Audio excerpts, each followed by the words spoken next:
Hi, and welcome to today's Library 101 event planning for librarians.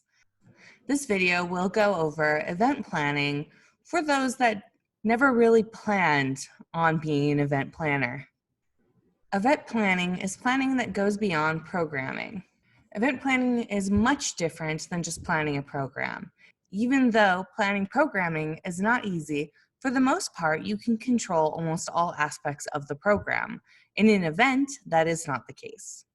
When I am speaking about an event, I'm talking about organizing a conference, having a large fundraiser for your library, or even doing a celebration for the library, such as a centennial. These types of events require one librarian to be in charge and to get others involved in specific tasks. Some items to be aware of when you are planning an event. Deciding where to have the event is one of the most important parts. Will you be having it in the library, at a conference center, a hotel perhaps? These are all options that are available to you and should be considered. Will you be serving full meals or just snacks? Some places require you to use their catering rather than having a place like Panera or Subway cater into the event. Make sure to check that before you decide on a place. If you do decide to cater meals or just snacks, you'll need to have a count for the food at least 5 days before your actual event. This number is what the caterers will use so that they don't make too much or too less. Remember, you pay for the amount of food they make, so try to get the numbers as close to actual as possible. But always give yourself a little wiggle room for people that decide not to come or ones that attend the day of. Will you be charging for this event? What type of payment you will accept is also something to keep in mind. Maybe your library doesn't have a way to process credit cards, then only taking a check or cash would be your option. Make sure to tell people that ahead of time though, because not many will carry check or cash with them. Make sure to get the word out about it. Like any program that you put on, events need to be advertised well ahead of time.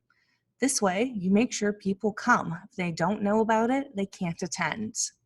If this all seems slightly overwhelming, there is help out there.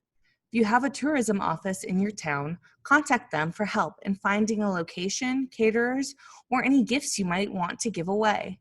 They not only know the best ones to work with in town, but they can usually get you a great rate.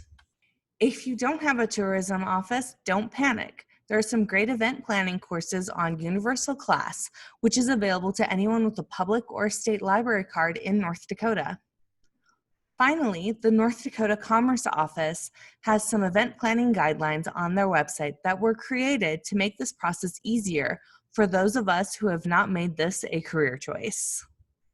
I've included some common acronyms or terms that are used in event planning. If you are new to planning something outside of the library, these are some terms that you might hear. Additionally, there are terms here that you would have heard in a library setting as well, so it shouldn't be too new. The terms are as follows with their acronyms. BEO is banquet event orders. FNB is food and beverage. RFP is request for proposal. CVB is Convention and Visitors Bureau. ROI is return on investment. IPO is individual pays on own. DOS is director of sales. Event planning can be overwhelming if you've never done it, but if you take everything in steps and move forward from there, it will get easier. If you have any questions, please email me at ndsltrain@nd.gov.